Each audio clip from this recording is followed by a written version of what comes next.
ఇంతియాజ్ని కర్నూలు నియోజకవర్గ ఎమ్మెల్యేగా గెలిపించుకుంటాం.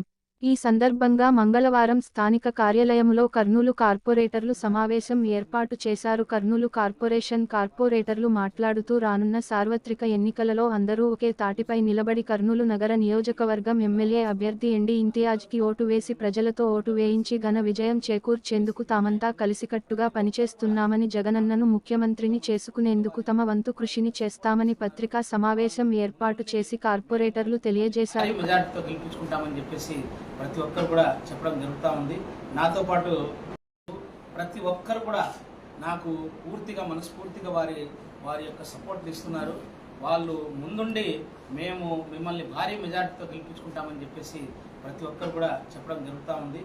నాతో పాటు ఇప్పుడు మొత్తం అంతా కార్పొరేటర్లు అందరూ కూడా ఇక్కడే ఉన్నారు. మా డిస్ట్రిక్ట్ ఉన్నారు, మనకు అలాగే అందరు కార్పొరేటర్స్ ఇక్కడ ఉన్నారు. అందరు కలిసి మనం జగనన్నను గెలిపించుకుందాం, జగనన్నను మళ్ళీ సీఎంని చేద్దాము. అలాగే మనకు ముచ్చటగా మూడోసారి కర్నూలులో మనకు కొండారెడ్డి గురించి మీద వైసీపీని జెండాని ఎగరవేద్దాము. ప్రతి ఇంటికి ప్రతి మనకు ఓటర్కి మనము చెప్దాము ఏమంటే వైసీపీని మళ్ళీ గెలిపించండి చెప్పడానికి మేమంతా సిద్ధంగా ఉన్నామని చెప్పేసి ఈరోజు నాతో పాటు అందరూ ఉన్నారు ఇక్కడ. మరి ఇలాంటి అవాస్తవ